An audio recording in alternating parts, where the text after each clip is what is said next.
Are Arabic and Iranian music one and the same? No. Well, first off, the question is a little bit poorly formulated. There isn't one Iranian tradition. There's plenty of regional Iranian traditions. There's a classical tradition that's not the same as the folk traditions. And then there certainly isn't one Arabic music. If we go with the definition of Arab, meaning anybody who speaks Arabic languages, that's 20 plus countries over two different continents. Obviously they're not going to all have one style of music. But even if we were to take all of the features that all Arabs share in common and all of the features that all Iranians share in common, and we were to compare them to one another, even then you would not be dealing with one and the same musical tradition. Okay, but are they similar to one another, however? And that is a far more worthwhile question to ask, because similar and different are fickle, unreliable feelings. They depend on who you're asking. If you ask people living in the Middle East, they will tell you, no, Iranian and Arabic music sound completely different. But then you ask somebody from New Zealand who's never heard any Middle Eastern music, they'll tell you that as far as they're concerned, they're hearing the exact same sounds. See, the degree to which we are able to tell the difference between two cultures within the same region of the world has to do with our level of familiarity. The more familiar we are with it, the more we can tell the difference between two cultures. So what we're going to do with this video is we're going to develop an intellectual framework through which we can aid our understanding of musical cultures that, while superficially similar at first glance, are actually different from one another. I just want to clarify something. You're not going to walk away from this video suddenly being able to tell Iranian and Arabic music apart. I can't do that for you in one-hour video. What I can do is give you analytical tools and a way to approach these regions so that if you're interested, if you keep listening to the music, over time you will know what to look for and you will be able to tell the difference between them. Also, this is what I like to do personally. Your dashmashti types in Iran, they'll tend to drink their araq, their alcohol, with mastokhyar. I like to do dugh right after it. So this is something ترکیبی که میچسبه با ایرانیاس. You take the araq is the most beautiful thing about Iranian culture, not Persepolis, not our poesy, not Hafez, araq. And so you start with this.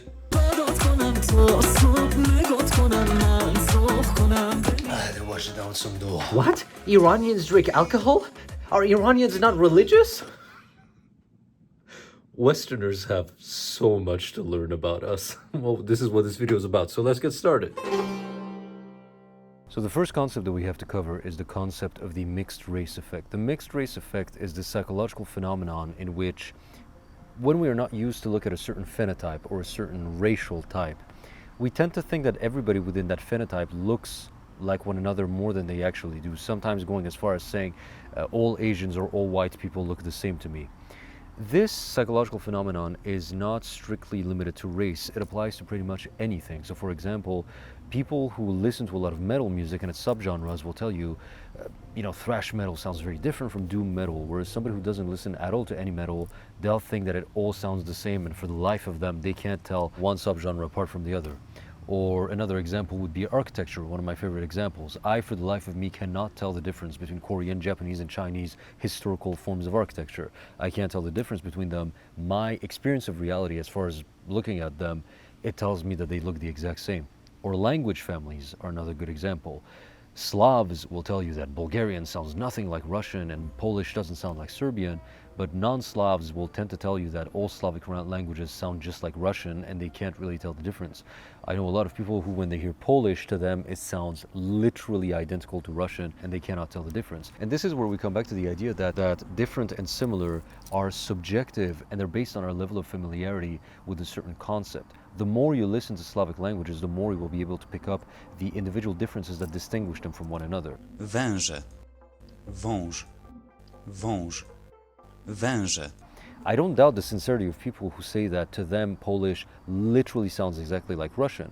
But if they spend more time listening to both languages, then after a while they will actually be able to hear that, you know what, they're not the exact same. Whilst they do have some similarities, they also have enough differences that they can be distinguished from one another at the phonological and vocabulary level. Same thing with historical East Asian architecture, same thing with middle subgenres. See, as human beings, we have this cognitive limitation wherein when we first see a category, All that we can pick up on is the salient features of said category, the salient features that all of the distinct individual members share in common. And unfortunately, a lot of people approach ethnomusicology with that kind of arrogance, with the arrogance of assuming that if I can't tell the difference, therefore there is no difference. Unfortunately, a lot of people leave comments saying, well, you know, to me, Iranian and Arabic music sound the exact same, so you're the exact same culture.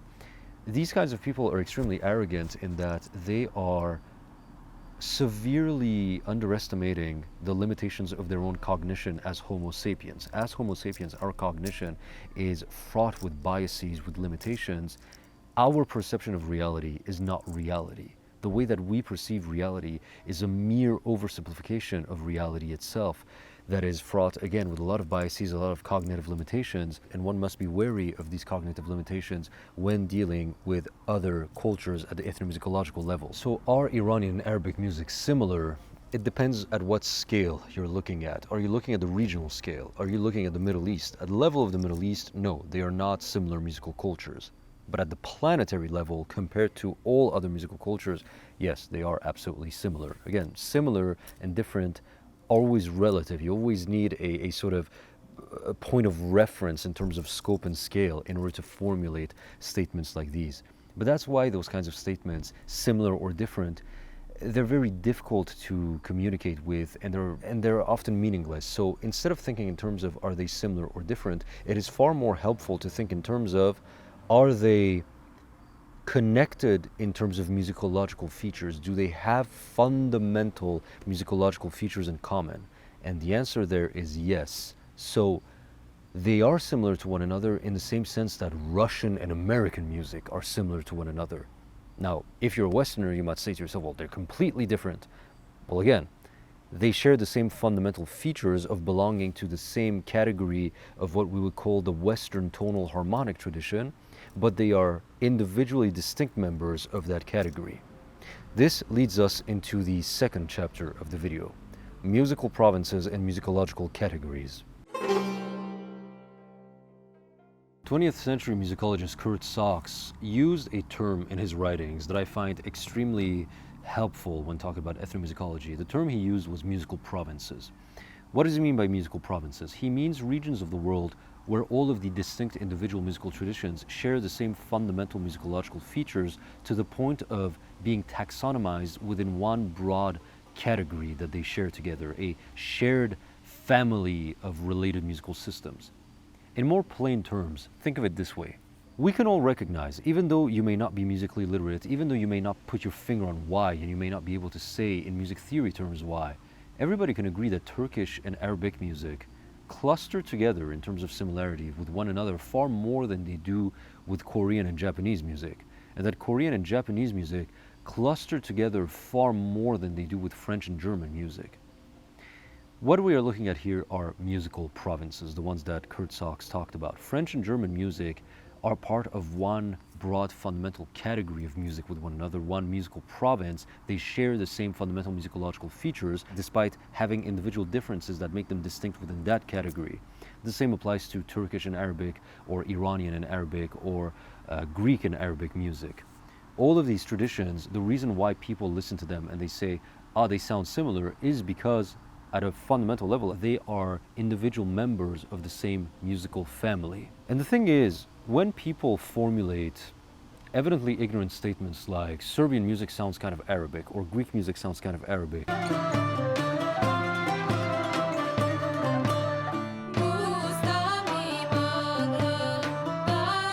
it can be easy to dismiss them as being utterly foolish and ignorant, but in fact, they're onto something. They're not completely wrong. They're actually noticing something that's very true. Because the thing is, even the most ethnomusicologically illiterate, culturally isolationist redneck from genre Saint-Jérôme, Quebec that I know, even they will never claim that Chinese music sounds like Arabic music. When people say that Bulgarian music sounds kind of Arabic, well, at the level of the fundamental musicological features, they're not wrong. Fundamentally speaking, Bulgarian music and Arabic music are both what we would refer to as the Eastern modal traditions. A musical province, a category, a family of musicological systems that share the same broad fundamental musical framework, which we refer to as modality. All of the many and extremely varied traditions found in this vast geographical region seem to be interconnected in a way such as to render them somehow familiar and even accessible to almost all of the region's inhabitants. For example, a piece of what we call Mogam music played by an Uyghur ensemble from Western China would sound strangely familiar to a Moroccan, just as a piece of Naubat music performed by a Moroccan ensemble would not sound entirely foreign to an Uyghur from Kashgar. A German or a Belgian, on the other hand, would most likely find nothing at all familiar, let alone accessible, in either of these examples. And the recognition of the existence of these musicological features is fundamental because, unfortunately, sometimes some people go to the other extreme when reacting to people who will say stuff like Arabic and Iranian music sound the same. A lot of Iranians, for example, are so sick and tired of hearing Westerners claim that to them, in their perception, Iranian and Arabic music sound the exact same, that they will go into a sort of reactionary mode and go to the other extreme of claiming There is nothing, 100% they are different. Arabic and Iranian music, they are as different as Japanese and French music. this is not true. That is kosesher, as we would say very politely in the Persian language. Iranian and Arabic music are absolutely related to one another. They come out of the same roots. They have a very tied history of development with one another. However, what's important to note is that that same shared developmental history also includes Greece. Greece's music isn't outside of that developmental history. Hell, what we view as Middle Eastern music, as these Eastern modal traditions, they are built fundamentally on the basis of ancient Greek music theory, as I've talked about in many other videos before. French music does not exist in isolation from English music or German music. Neither does Turkish music exist in isolation from Greek music. Due to geographical proximity, due to shared histories of developmental processes with one another, they share the same fundamental musicological features. And unfortunately, due to some political biases, you will often hear Greeks claim that Turkish and Greek music have nothing in common. You will hear Iranians claim that Iranian and Arabic music have nothing in common. The denial of musical provinces is a problem that is often informed by political or nationalistic biases. People who don't like their neighbors don't want to hear that they have similar music to them, and so they'll engage in self-delusion to deny those kinds of things. So we have to be aware of the two extremes. There will be people who will claim that Iranian and Arabic music are one and the same. That is absolutely not true. They are as distinct from one another as Russian and American music are distinct from one another. However, on the other hand, there is also the other extreme that would claim that nope, they are completely distinct from one another. They have no relation to one another. Russian and American music do not share a category, and Iranian and Arabic music do not share a category. That is also an extreme that we have to be careful about. So what we're going to do in the next chapter is we're going to debunk both extremes. First, we're going to look at the ways in which these different traditions within the Eastern modal traditions are unquestionably part of the same category, how unquestionably they share some fundamental musicological frameworks, but that they are also very much distinct individual members of the same category and are not at all one and the same any more than Russian and American music are one and the same.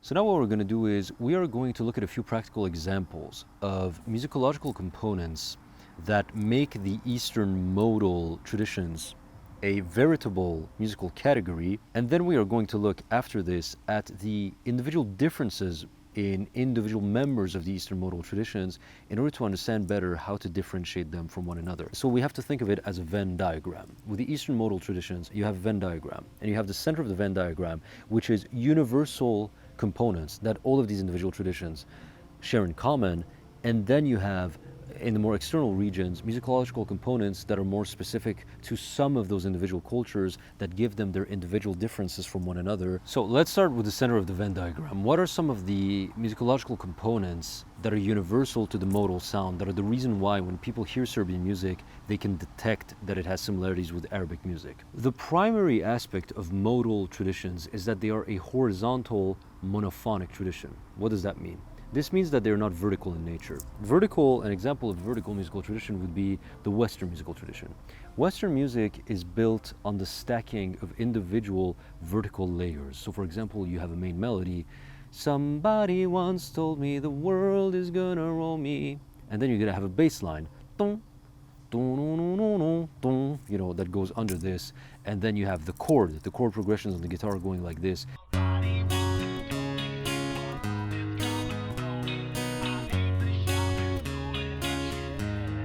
And then you have a second voice harmonizing, singing different notes that harmonize. See, you're vertically stacking individual layers on top of one another. That is the basic function of Western music.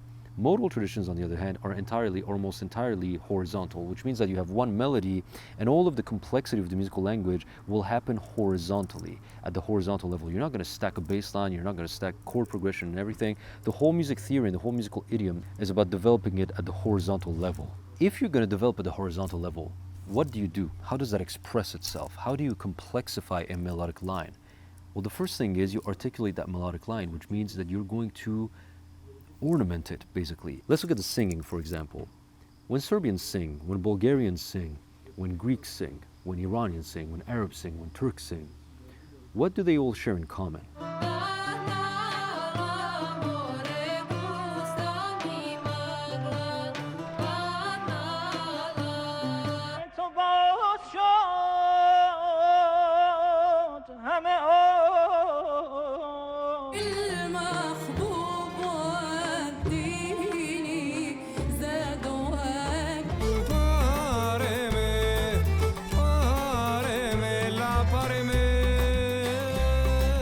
Their vocals are highly ornamented. They're very florid. They're very melismatic. Melismatic is the term. The systematic presence of melismas being the normative way of delivering vocals in Eastern modal traditions is a side effect of them being a modal monophonic horizontal tradition. They want to bring a twist, a certain color, a certain expression, an expressiveness to a certain song. Melody at a fundamental level is preserved as it is, but they will add embroidery over the original melody. So for example, if you have a melody that goes Stella, they're going to go Stella or Stella. Να τα ταξιδέψω θέλω έρη πάλι. Να τα ταξιδέψω θέλω έρη πάλι.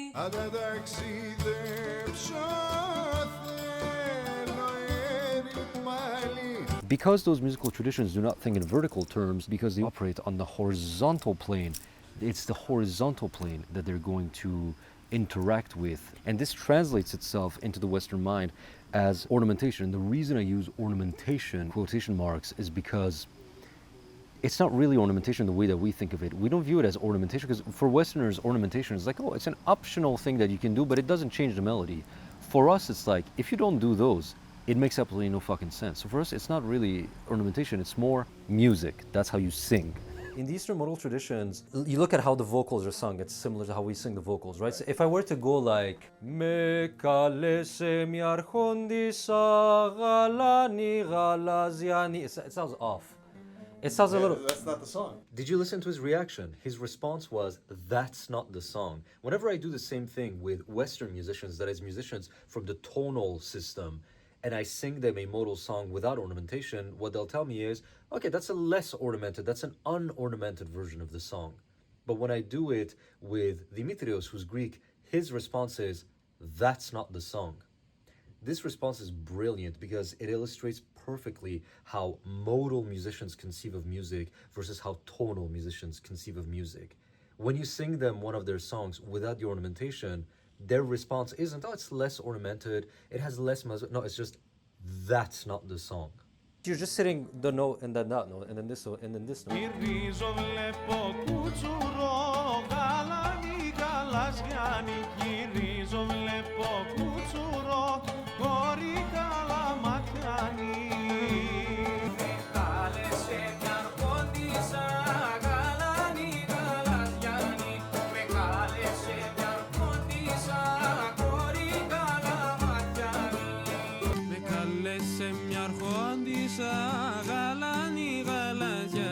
And how one of my friends put it is that in the sort of Western classical traditions, they sing in bold letters, but like in the East, we sing in cursive. Absolutely. And there's all those... Squiggles. And the same in the playing. we can also see this on the instrumental aspect. something that a lot of people notice immediately about these Eastern modal traditions is that the instrumentals have a very because we don't think in vertical terms, because we don't think in terms of harmony and everything, we think in horizontal terms. We have to complexify the horizontal line, and so again, it creates a sense of ornamented instrumental delivery.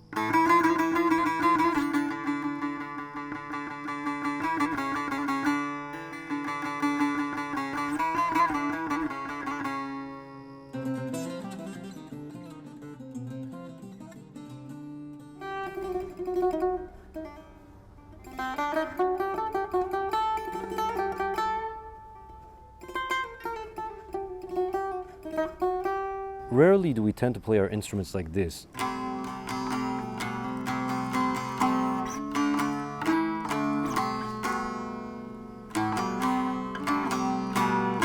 No, we tend to go.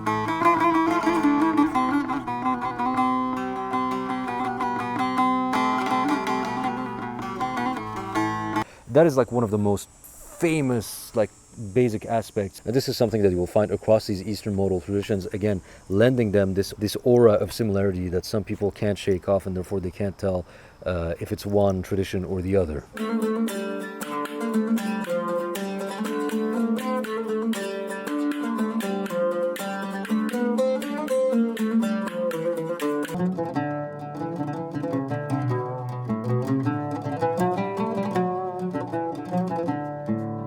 Another aspect that makes it difficult for people to differentiate a tradition such as the Greek tradition from the Turkish tradition, for example, or the Serbian tradition from the Arabic tradition, is the usage of similar modes. What are modes?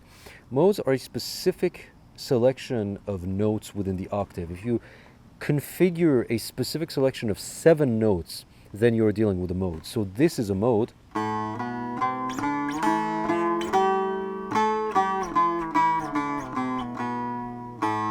That would be the minor Aeolian mode, for example.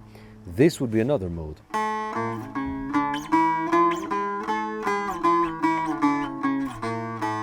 So the first configuration used 7 notes, the second configuration used another selection of 7 notes. That's basically what a mode is. The usage of modes is one of the salient features of the Eastern modal traditions, hence why they are called modal. And many of the modes that are very characteristic of this region, one of the best examples being the double harmonic major. This family of modes, the Greeks would call them Hijaz, Hijazkar, the Turks Hijaz, Hijazkar, the Arabs also call it that way.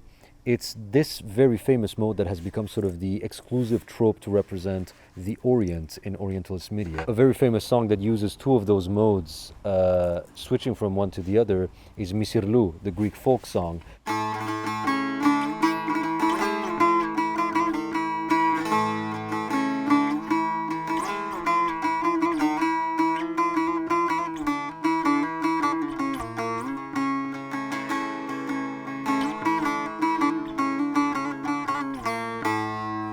That is an example. Now, this is a relatively popular mode in the Eastern modal regions. Yes, I've talked about to death about the fact that it has become a ridiculous Orientalist stereotype in the sense that it is now believed by a lot of Westerners to be literally the only mode that we use, or that like 90% of our music is in this mode. It's not. Okay, nuance time. I'm gonna say a few words about the double harmonic major related to my video on Orientalism. If you just want to skip to the rest of the explanation, just go ahead. But for those of you, let's open a parenthesis. Is it a relatively popular mode? Absolutely, but so are dozens of other modes. And the fact that Hollywood reduces the entirety of the complex Eastern modal traditions, arguably the tradition in the world with the biggest library of modes. I mean, we have anywhere from 100 to 400 modes, according to musicologists. To just hyperfixate on this one makes no sense. Unfortunately, a lot of people don't have a basic capacity for nuance, and so there's this hater of mine, for example, this professional hater of mine on some of my videos. He goes on any forum that he can to try to misconstrue my arguments and spread hate about me.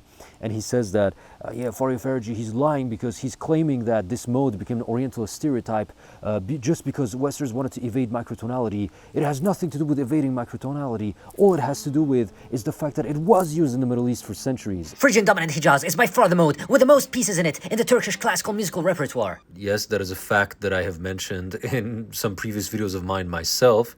it still does not debunk my original argument. My original argument was it makes no sense for Phrygian dominant and double harmonic major to be the only thing to ever represent the Middle East with at a completely exclusive level. And then he goes on to say, Faria Fergie peddles a banal ideological agenda, which seeks to obscure these modes being a fruit of cultural interaction with a decried West, just so that he could sell his own brand of scientific academic exoticism to the uninitiated. All them flavors, and you chose to be salty like this guy. And I love how he's accusing me of seeking to obscure these modes being a fruit of cultural interaction, because my entire argument was, yes, they are a fruit of cultural interaction. It did come into the West from the Middle East. My only point is that why is it the only mode that's ever used? And I gave a very clear, coherent answer in the original video. The answer was that the reason why it's the only mode to be associated with the Middle East is because it is the only Middle Eastern mode that Westerners can play on their instruments, that they can understand and incorporate in their music theory, because it is the only exotic mode of the Middle East to not use microtones. See, Westerners went to the Middle East and they heard this mode. They also heard a bunch of other modes. The problem is some of those modes are the same that they already had. They already had the major, they already had the minor, they already had a lot of those modes that they were hearing. And then the other modes that they were hearing, they had no capacity to bring them back into their musical idiom because those ones used microtones, the notes that do not exist in Western music theory. The only mode they heard that was exotic and that they could comprehend and bring back into the West was the double harmonic major. The answer is because the double harmonic major evades microtones. The reason why the double harmonic major has become an orientalist leitmotif has little to do with evading microtonality, and instead has to do with the fact that it has existed in that region for many centuries. That's not what my argument was. I did not claim that the reason it became an orientalist leitmotif is because of microtones. My argument was that the reason it became the only Middle Eastern leitmotif is because it evades microtones. He is formulating his answer as if what I claimed in the original video was, we don't use this mode at all. It has nothing to do with the Middle East, and Westerners just randomly decided to apply it to the Middle East. That's not what I said. Once again, my argument was very clear. We do use it in the Middle East. However, because it is the only mode that is both exotic sounding and also matches Western music theory, it is the only one that Westerners can ever use to represent the Middle East, which creates this over-representation in Western media and misrepresents Middle Eastern cultures as being solely made up of this one mode and no other. I am saying the double harmonic major is not the only thing we use in the Middle East. And this guy responds with, Phrygian dominant Hijaz is by far the mode with the most pieces in it in the Turkish classical musical repertoire. Okay, but Turkish classical music is not all of Middle Eastern music, and it's not even all of Turkish music, right? Turkish folk music uses bayat a lot more often than it doesn't use Hijaz that much, nearly as much as Turkish classical music does. So if you want to take all of Turkish music, just Turkish music, and not just conveniently focus on the classical repertoire, suddenly, yeah, Hijaz ceases to become one of the most widely used modes when the entirety of Anatolian music and Turkish music is taken into account. You see how disingenuous the argumentation is being here. And once again, the answer is terrible. What I claimed was, stop reducing the entirety of MENA only to the double harmonic major, and he's pointing to one repertoire of one country in which it's the most widely used mode. Again, this is the equivalent of me saying, stop reducing all of Western cuisine down to just Wiener Schnitzel. And then he says, yeah, what about the fact that in Austrian restaurants, Wiener Schnitzel is the most popular food?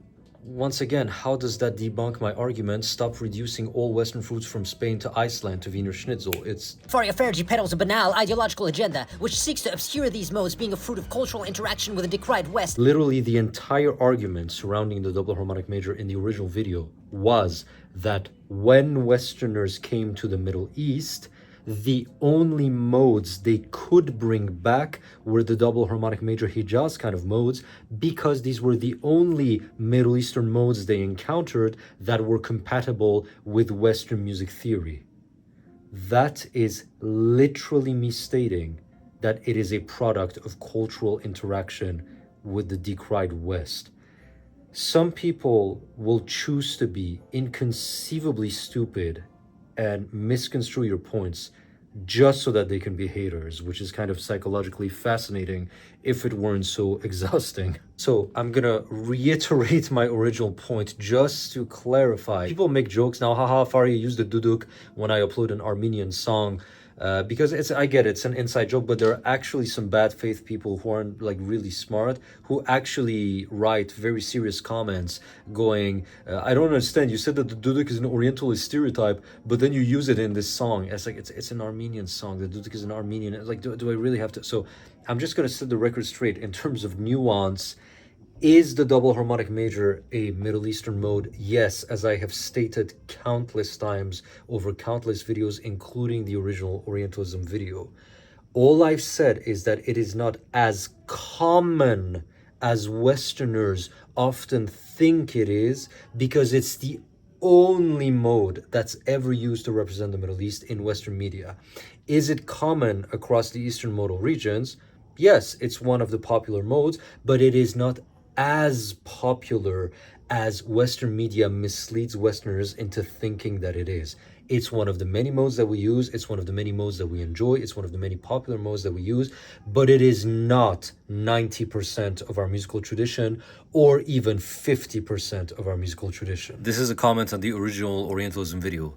I had this exact problem as a Westerner. At one point years ago, I started wondering if Oriental music was made in any key other than double harmonic. The guy received 1,000 likes. This is one of the most liked comments in the video, which corroborates the fact that a lot of Westerners related to this idea. So it is absolutely vital and relevant and necessary to point out that the double harmonic major is overrepresented in Western media, because there are people who have genuinely come to the point of believing that all of Middle Eastern music, at best, most of Middle Eastern music, can be simplified into this one single mode. Unfortunately, when you say the statement, not all of Middle Eastern music is the double harmonic major, the only thing some disingenuous morons who want to be contrarians, they will purposefully decide to misconstrue this and instead hear in their minds, he's saying that Middle Easterners don't use this mode. He's peddling a banal ideological agenda. That was my only point in the Orientals video, is stop reducing all of Middle Eastern music just to this one thing. It makes sense for it to be associated with the Middle East among other regions. It makes no sense to reduce all of Middle Eastern music only to this mode, was my original point. Having established all of this, this is a mode that you will find in the Balkans, you will find in Serbian music, you will find it in Greek music, you will find it in Arabic music, you will find it in Turkish music. For example, one of my favorite Greek songs goes like this.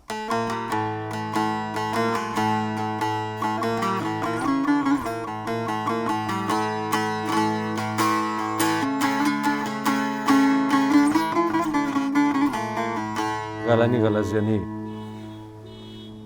آقا گایدی ما را خفه میشی مادر جنده. I would argue that the uncontested current king of the Middle Eastern modes is Shur Bayat. So whether it's Turkish music, Turkish folk music, it's by far the most widely used one. Arabic music also, I would argue it is. In Iranian music also it is. It's basically like the Western minor,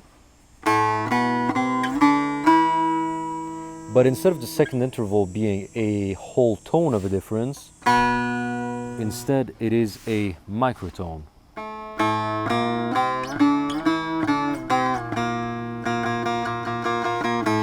No sound is sweeter to me than this one. This is probably one of my favorite modes. After the double harmonic major, this is my favorite mode of all time. Yes, the double harmonic major is my favorite mode. Again, just because I'm sick of it being the only mode ever used to represent the Middle East does not mean that I hate it. Unfortunately, a lot of people don't have a very good capacity for nuance. So that is what we Iranians call Shur, the Arabs and Turks call it Bayat.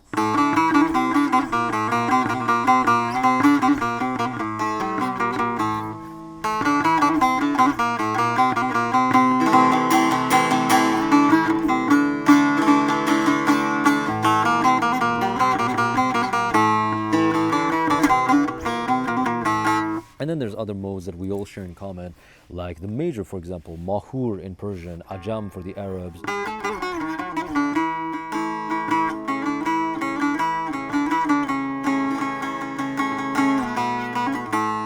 We have this mode in the Middle East. A lot of people think that major is like, oh, it's so Western sounding and everything. Well, the earliest attestations of it are in Mesopotamia. Our current available evidence seems to suggest very strongly that this was originally a Mesopotamian mode that ended up becoming one of the canonical Western modes, if you will.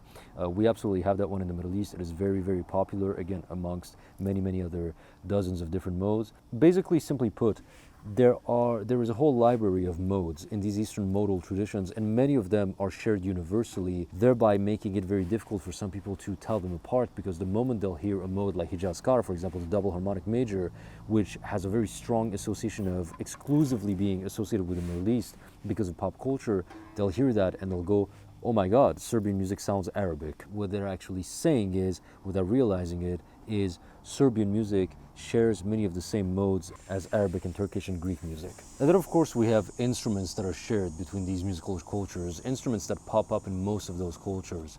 I would say that the oud is the great one that pretty much all of these cultures have. Perhaps not north of Greece, but the Greeks definitely used to play the oud a lot. They still, in fact, do. The Turks absolutely do. The Arabs do. We Iranians do. The kanun, also very popular. The ney, it's a flute that's found in a lot, if not most, of these modal traditions. And so these modal traditions will have instruments that are very widespread. The darbuka, for example, tumberleki as the Greeks call it. The darbuka is like one of the main drums found in these Eastern modal traditions.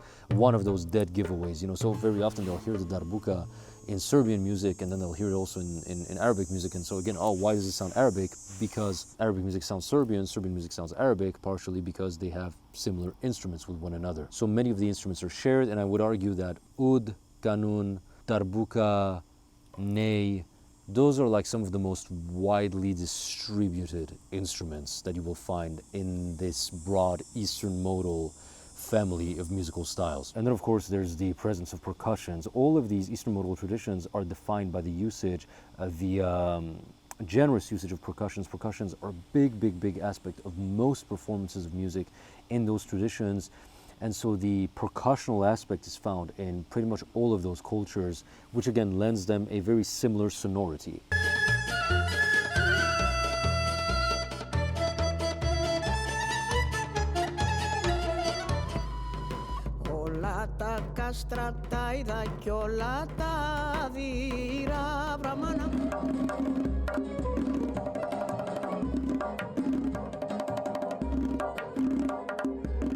So what are we dealing with? We're dealing with a bunch of musicological features that are shared in common. Common modal monophonic framework, which translates primarily to ornamented, complex, florid, horizontal expression of music, melismatic vocals, ornamented, florid instrumental playing styles, similar modes, some of them microtonals, similar instruments in a lot of cases, and an emphasis on percussions, many of those percussions being similar percussions.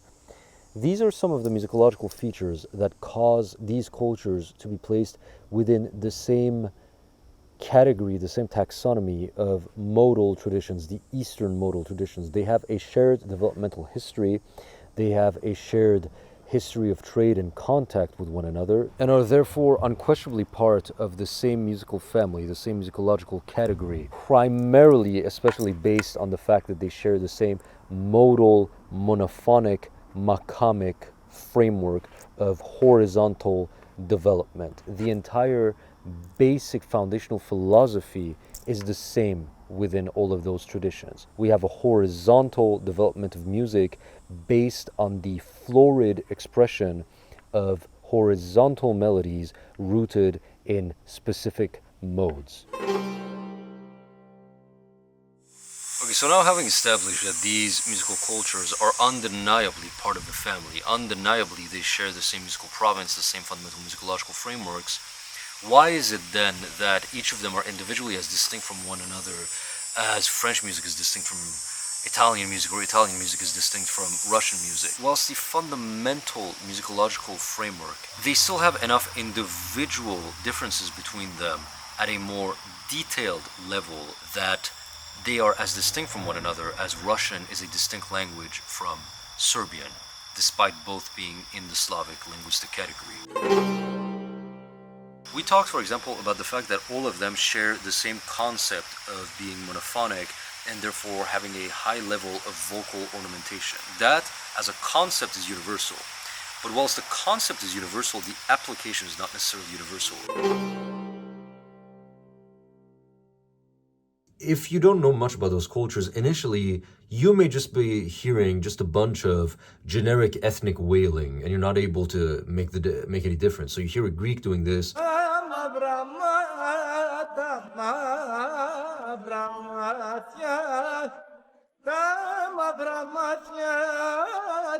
and then an Iranian doing this.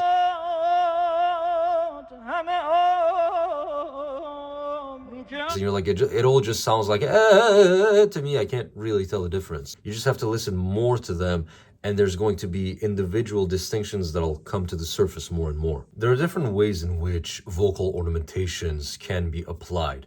Some of the most salient examples could be different techniques. For example, in the Balkans, they will use the goat vibrato.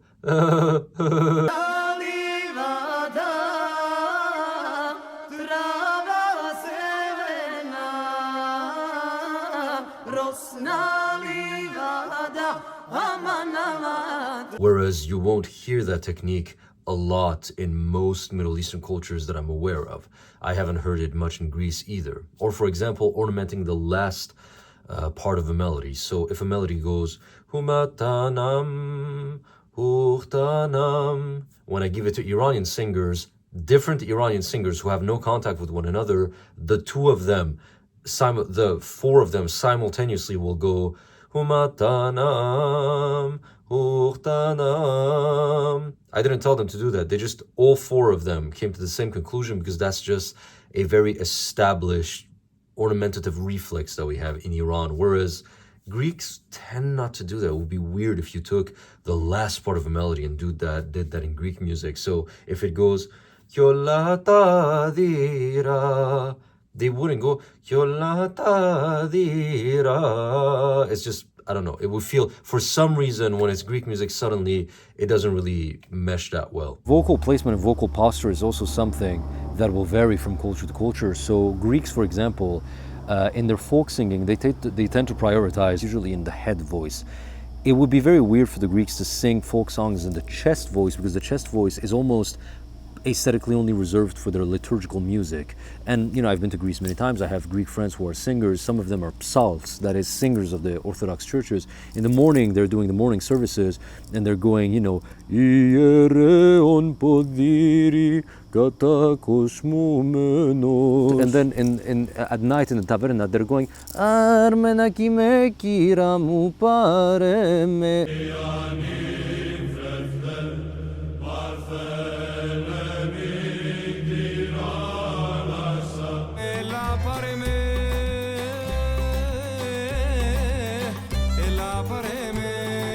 In Iranian singing, the great late Shajarian noted that for some reason we just don't have chest voice in our culture. We just don't utilize chest voice. And whilst he was getting to use it and he was like pushing for us to use it more, it still feels weird to have chest voice in traditional Iranian singing for whatever reason. It's just those cultural preferences. Turks, on the other hand, liturgical singing, if they're doing the Islamic call to prayer, they're going to go for the super head voice, often a very nasal, very tense head register.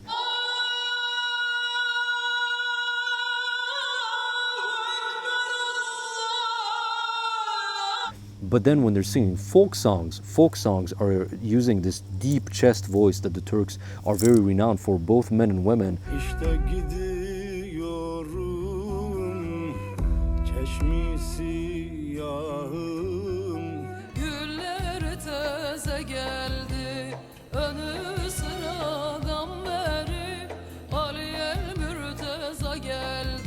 مرت أيام الفرق ما تدق أبوابي دق مرت أيام الفرق ما تدق أبوابي دق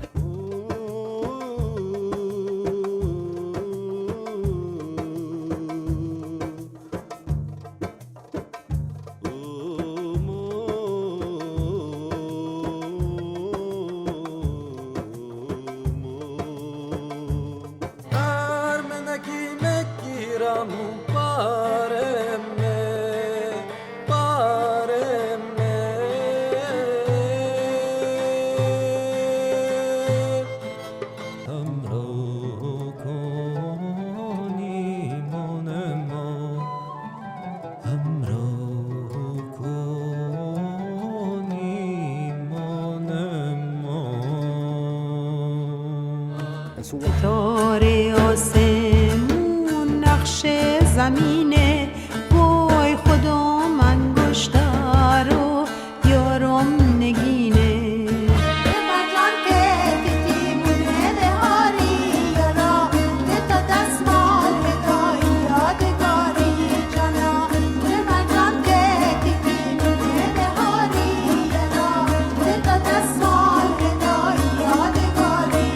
whilst the concept of vocal ornamentation is universal to all of the Eastern modal traditions, the specific way they will then express that universal concept is not always going to be the exact same from culture to culture, and that's when you can start detecting the differences between the cultures. This is something that very much informs my historically informed renditions of medieval music, because people ask me, is it accurate when people produce historically informed renditions of medieval European music and they have a lot of ornate vocal passages in them? And I'm like, well, it depends on what you mean by accurate. The concept is accurate. Medieval European music was modal. It didn't sound Western yet. It was a modal tradition like the modern Middle Eastern or Balkanic or Corsican or Sardinian traditions to a large degree are today. It is well established that their vocals were highly ornamented.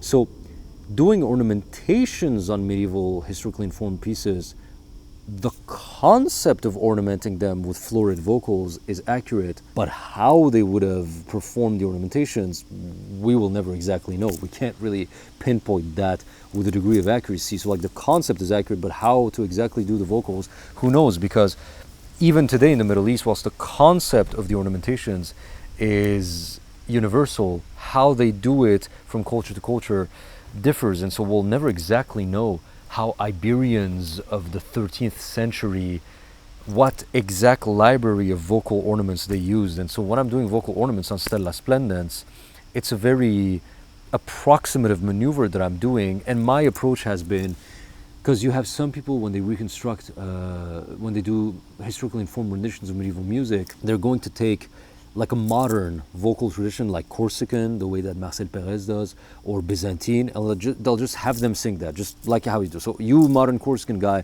just sing it in the modern Corsican style. There is something to be said to that, of course. It does make sense to a level. The Corsicans come from a very modal tradition. They have developed a sense of modality at the vocal level. The Byzantines even more, the Greek Orthodox cantors even more. And so if you want to get an idea of how the medieval Europeans, the people we know had a modal sense of music, you give music of the people who had a modal tradition, that is the medieval Europeans, you give it to people who today still have a modal sense of music. It makes a lot of sense. The problem is when you have modern Corsicans singing, there's a whole baggage of ornamentations that come with it that probably would not have existed back then. So my own approach to historically informed renditions of medieval music and the vocal aspect is to analyze all traditions in Europe and the Near East and the Middle East that use these vocal ornamentations due to a sense of modality, and then I only keep the ornamentations that are in the Venn diagram, the ornamentational patterns that everybody does. So that limits the numbers of ornamentations that I do in my own historically informed performances of medieval music. The ornamentations that I allow myself to do are only the ones that you find in Appalachian music and Scandinavian tradition.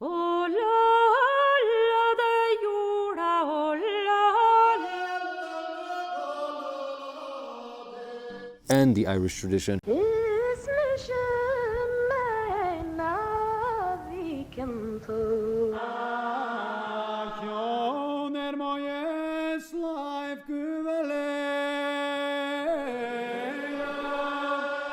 And Corsican tradition.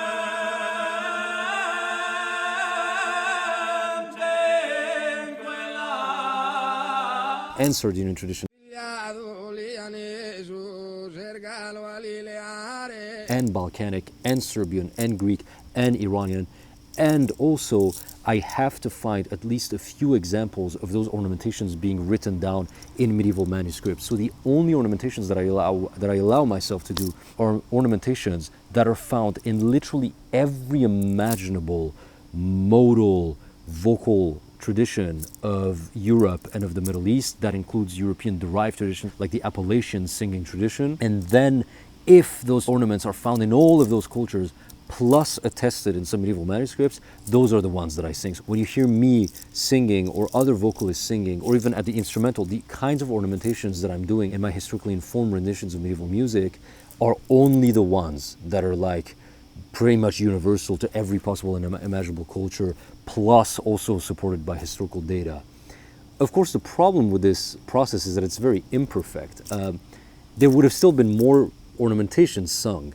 I'm just using the ornamentations that I can determine through statistical comparative analysis that with a high degree of likelihood would have been found in the Middle Ages, but there still would have been other ornamentations that they would have sung. It's just that, well, I'm not gonna guess at what they are, because we can never guess what those are. So I'm just gonna sing the ones that we can be relatively certain that they sang. These basic ornamental patterns that, whether it's an Appalachian American or a Scandinavian or an Irish person or an Arab or a Turk, those basic ornamental patterns that they will do. Same thing with the instrumentals. It's an imperfect process, but I think it's relevant to bring up that process in this discussion because it really brings to light the concept that what is universal to the Eastern modal traditions and to the modal traditions at large, including the medieval European tradition, what is universal to those traditions is the concept of ornamentation. Some of those ornamentations we can deduct that they're probably kind of universal, and because they're so statistically prevalent in all those completely disconnected vocal traditions. But still, whilst the concept is universal, the ornaments aren't. The vocal placement will change, the ornamental patterns will change. Same thing with the instrumental playing styles. The point being, whilst at a surface level, the melismas, the vocal ornamentations, all of those cultures may initially sound like they're the exact same, there's actual fundamental differences in them in terms of music theory. So whilst at a surface level the melismas kind of sound the same, you may just think that it's all kind of like this and it kind of all sounds the same. When you're listening more closely, you realize that there are actual differences in how practically those apply due to differences in music theory. Then we talked about the modes that are shared. Well, a lot of those modes are not shared. Historically, before the westernization of Iranian pop music, we Iranians did not have this. We did not have this in our musical tradition. We had this. If I'm not wrong, please feel free to correct me. Edgar, si tu regardes la vidéo, Edgar is my French-Canadian friend who knows more about Persian classical music than I do. I'm more into folk music of Iran. Fait que tu peux me corriger si jamais je me suis trompé à propos de ça. But I'm pretty sure that is the variant that we used to have in Iran before the westernization of our pop music. So there's modes that not all of us will use. For example, in Anatolia, they like some really funky chromatic modes. So they're going to have melodies that go like this.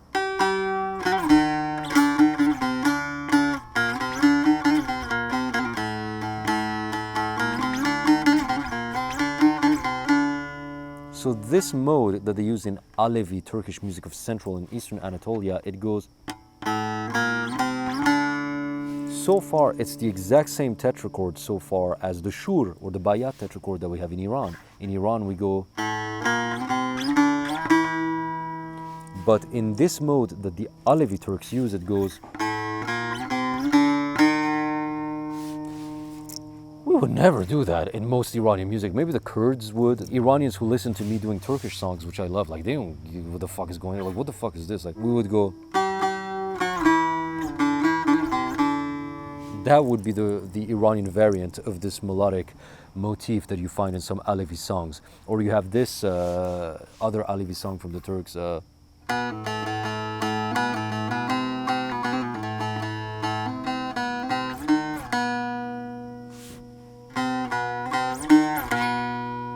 We in Iran would go, but some Turks go. The fourth, which is almost always a tone, a whole tone, a perfect fourth in most Middle Eastern traditions, will sometimes be substituted for this weird-ass fucking chromatic mode in some Alevi Turkish traditions. Similarly, chromaticism, that is the usage of notes that aren't usually part of the normal mode that you would expect, is something that Greeks love to do a lot. So when Greeks are doing a taksim, a kind of improvisation, they'll do shit like... Do you hear that? Greeks love doing this. Again, unimaginable for most Iranians to even consider doing this. An Iranian style taksim would sound more like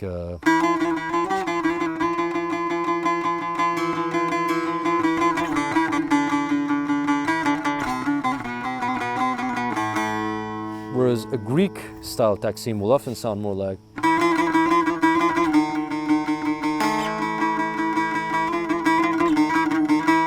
Aristoxenos explains it better in that video, but basically chromaticism is what happens when you have a mode and then in the middle of playing that mode you also intersperse notes that don't belong to the mode.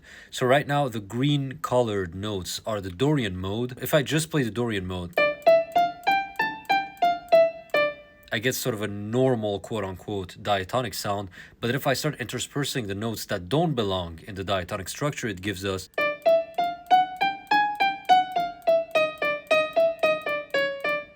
so it's like this weird kind of sound that's kind of unusual. Iranians really don't have that as much. A lot of Turkish regional cultures do. Greeks love that. Όταν γεννιέται ο άνθρωπος, ένας καημός γεννιέται. we talked about the fact that in Iran we have this shur mode that goes like this. Well, the Turks have this, but they also have another variant, which I believe they call Makam Husseini, if I'm not mistaken. So that is the one that they will use for songs like many renditions of Severin Ben Seni will use this ones, for example. So they will go.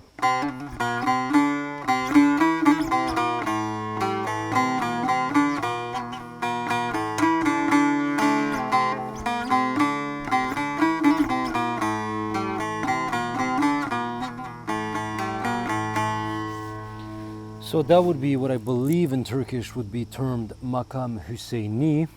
It's not the second interval of Bayat that we do use in Iranian music. It's not the second interval of Esfahan, which we do use in Iranian music. It is another second interval in between them that Iranians don't use. And then of course we have the instruments that we talked about. So whilst there is a range of instruments that are part of that central part of the Venn diagram, a lot of instruments are also unique to certain cultures or to certain regions. For example, the duduk. One of the problems that I have with the duduk having become an orientalist stereotype is that it is a hyper-specific regional instrument. It is 100% tied to Armenian identity. It is primarily, unquestionably, an Armenian instrument. It also has some usage in Azerbaijan and the Azerbaijani-speaking parts of Iran and parts of eastern Anatolia. But it is an Armenian instrument. Its geographical reach is super limited, and yet it's become an instrument to represent all of MENA. I didn't say the same thing about the oud or the kanun, because when it comes to the oud and the kanun, it's actually a pan-MENA instrument. It's even a European instrument as far as it being used in Greece and as far as it having been used in medieval Europe before it evolved into the Renaissance European lute. Look, at the end of the day, the best analogy that I can have for this chapter is to think of Western instruments. Because they're familiar to all of us, we have an easier time placing them within a context. So for example, if I say violin, piano, acoustic guitar, accordion, we all recognize that they have transcended any sense of regionality. Nowadays, those instruments are used in virtually every form of Western music. The Americans and the Russians both use the acoustic guitar and the piano and the accordion, whereas there are other instruments that remain more regionally bound. The nyckelharpa from Sweden, for example, the mandolin is used only in some parts of Europe. And as I said at the beginning of the video, I can't just give you all the information now. Like, I'm not going to list every instrument that's used in the Eastern modal traditions and they go, this one's universal, this one's not universal. It will be a very tiresome video.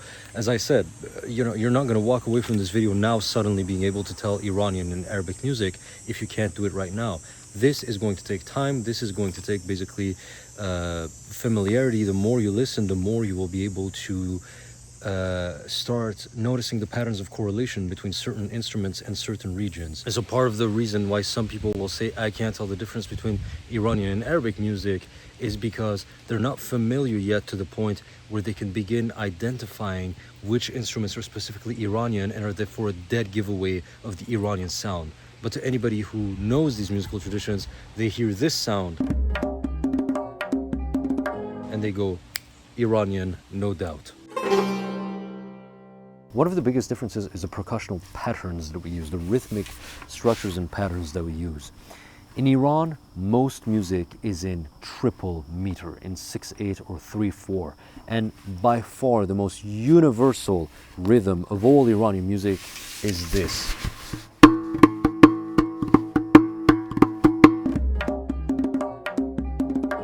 It's like the most popular rhythm. Basically, most of our music is in triple meter, whereas in Anatolia, they prefer duple meters.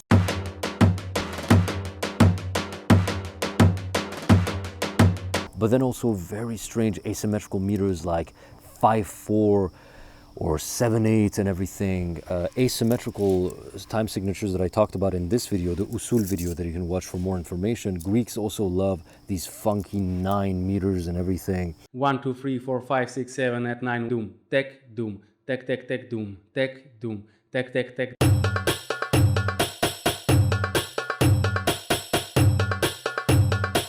No, we did like a Pontiac one recently that was like in 5/4. They love their fives. It's like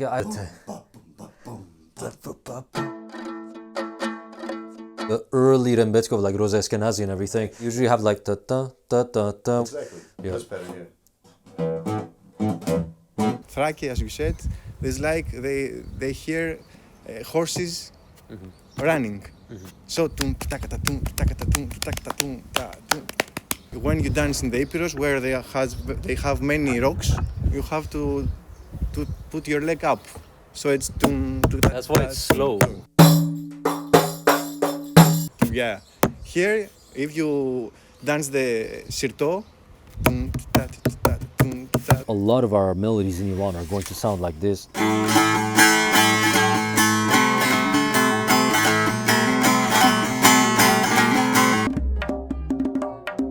Do you see that? Georgians use that a lot. Georgians also use that percussional pattern.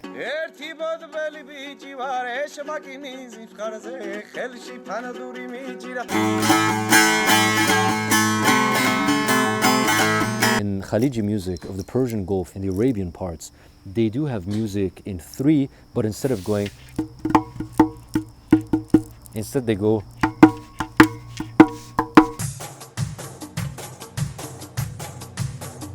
And so whilst the usage of heavy percussional drives is universal to the entire Eastern modal tradition, the exact percussional drives will vary from place to place. If you're listening to Armenian music and you hear, most chances are that this music comes from Western Armenia. But if you're hearing that Dambalukosak 3/4 rhythm, chances are it's probably Eastern Armenia, etc., etc. Our cognition as human beings is limited. It doesn't always allow us to initially understand reality at an in-depth level. Often all it gives us is a surface level understanding of reality, and only with prolonged exposure and with prolonged experience are we able to see into the depths of the complexity that is found in our rich and beautiful world. And so it is perfectly normal not to be able to tell the difference between Iranian and Arabic music, but at an objective, quantifiable level, they are as distinct from one another as, say, the French traditions are diverse, are distinct from the American musical traditions. So the answer is, are they similar or are they different? Similar and different are too imprecise as terms to allow us to conveniently understand the subject. Far more useful framework is to think in terms of, are they significantly related to one another at the musicological level? And the answer to that is absolutely.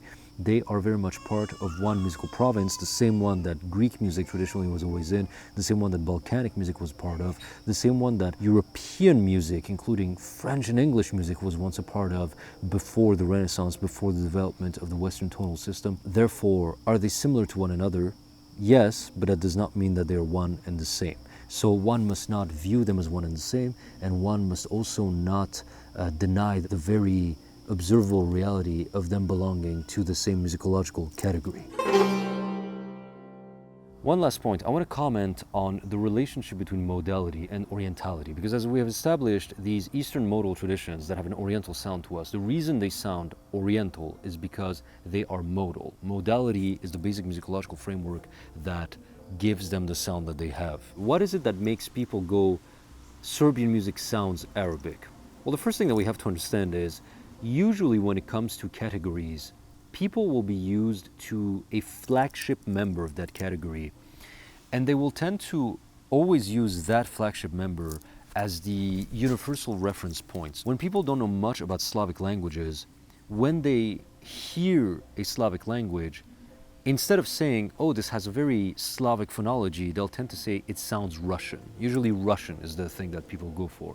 Here in Canada, when we look at East Asian cultures, there are some universal traits that permeate East Asian cultures like Korean, Japanese, and Chinese cultures. They have some traits in common that unite them in a sort of regional category, if you will. People tend to say it looks Chinese or it sounds Chinese. Like China is the one culture that we tend to associate it with. When it comes to the Eastern modal traditions, Arabic is usually the term that is always used. It sounds Arabic. The most famous example of a modal tradition in the Western world is the Arabic musical tradition. Arabic culture is the one that is always going to be used as the universal reference point for modality. This is why you have some people, when they listen to Irish music and they listen to Sean Nos, which means in the old way, in the old style. And this is a form of singing in Irish music, and when they listen to it, they tend to say it sounds Oriental or it sounds Arabic.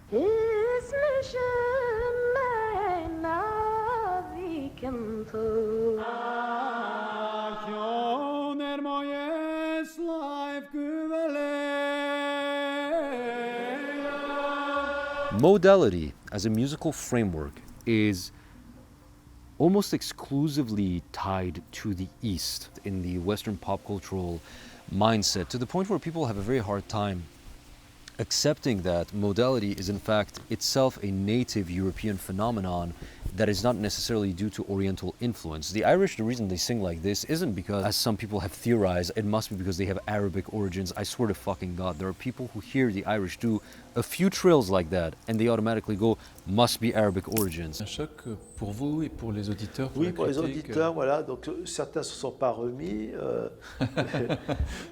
Certains ont fait quand ils ont entendu les Kourgos, ils ont dit, oh, pourquoi mettre un muezzin pour chanter du chant romain? Bon, voilà, bon, dès qu'ils entendent trois tremblements, c'est... Non, il y a beaucoup de méconnaissances, quoi. No, the reason is because a lot of European cultures used to sing like that not so long ago. European music used to be modal itself. What do I mean by modal? That thing that sounds Oriental, that thing that sounds Indian, Arabic, Turkish. That's what I mean by modal. I'm not kidding. The moment you have a modal tradition in Europe, the first thing people will say is, it sounds Oriental. The point about modal music sounding Oriental because the East still has this style is very important. There's a pervasive myth that Irish people are descended from Arabs, which has been advanced by many different people for different reasons for many decades. And one of the pieces of evidence cited to support this is that Sean Nos singing sounds Arabic to some people. But Irish music has retained more modal elements than folk traditions in other parts of Europe, and these show through especially in performances that don't bring functional harmony into it, like Sean Nos singing. And I respond, the inability for people to separate orientality with modality is one of the biggest obstacles to discussing pre-tonal European music. To this day, when people react to my medieval music content on forums like Reddit, all some can muster is, well, he relies on modern Middle Eastern performance practice to render medieval songs. What they seem cognitively unable to process is that me and the numerous other historical recreators are not applying Middle Eastern performance practice. We are performing the music based on the available data, and every time that is done, the result ends up sounding Middle Eastern to us as a modern audience. No matter how many times it's explained that the Middle Eastern sound, quote-unquote, is simply a product of having a modal framework, and that more archaic forms of European music were modal, some people will never be able to understand and will hear any modal sounding European music as Oriental, and therefore necessitating an explanation of an Oriental origin. Very interesting. Here in Serbia, people tend to say, those evil Ottomans, they ruined our music, and now our music sounds Oriental. But it seems our contemporary folk music is just a continuation of our old traditions. And I respond, well said. It's indeed a common reaction in Balkan countries to attribute the Oriental sounding aspects to Ottoman influence, but generally these Oriental elements are attested in the Balkans as far back as the classical era, which makes it impossible to attribute them to Turkish influence. Turkish music undoubtedly influenced Balkanic music and vice versa, but identifying which influence was from which side is a lot more complicated than going off of what we have associated with Orientality today, since these are only our modern associations. It's not as easy as if it sounds Western, that it's native to the Balkans, and if it sounds Oriental, then the Turks brought it. The major scale's earliest known origins are Middle Eastern, and the double harmonic majors are Greek. For the most part, Serbian, Bulgarian, and neighboring traditions are far more continuous with pre-Ottoman occupation than popular culture can conceive. So if you want to know what modal sounds like, according to musically literate people, it will always sound like Orientality because that is the primary reference point that they always have for it. What we refer to as the Western sound is an innovation of after the Middle Ages. It comes from the developments in tonality, and the tonal system is what we nowadays associate more strongly with the European identity, or with the Western identity. So music that to us is properly Western has to be tonal and not modal sounding. And when music is modal sounding, we assume that it must be always Oriental influence in everything. But as I have established in many of my videos previously, a lot of the aspects of those modal traditions that give them an Oriental sound, because once again, when people think it sounds Oriental, what they actually mean is it sounds modal. A lot of the aspects of these modal traditions seem to be of European origin in many cases. Ancient Greek music, once again, was one of the reference points for much of the developments of later Makamic Middle Eastern modal traditions. Many of the modes of the Middle East, their earliest attestations are in Greek music, and according to most scholars that have read their texts, and I have had private correspondences with, scholarship tends to view many of these modes that sound Oriental to us, that are a marker of those modal traditions.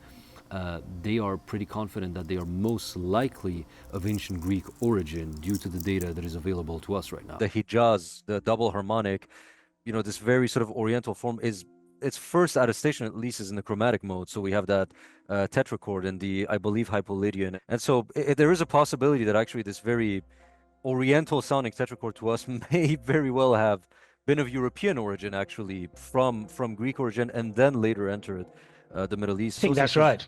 Yeah, I think that's very, very likely. Of course, this sort of Greek theory was very much central to the way they thought of their music. So what do we mean by the Middle Eastern sound? We mean modal traditions.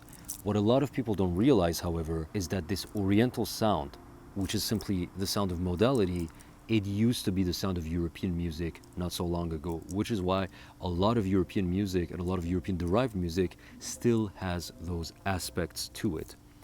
Modality is often thought of exclusively as being an Oriental sound. We must stop thinking of it this way. Modality is modality, and it once used to be the native sound of Europe just as much as it is the sound of the Middle East. When Irish music sounds Oriental to people, it's not because that sound is actually intrinsically Oriental. It's just because that sound happens to survive in the East nowadays, and so people associate it with a sense of Orientality.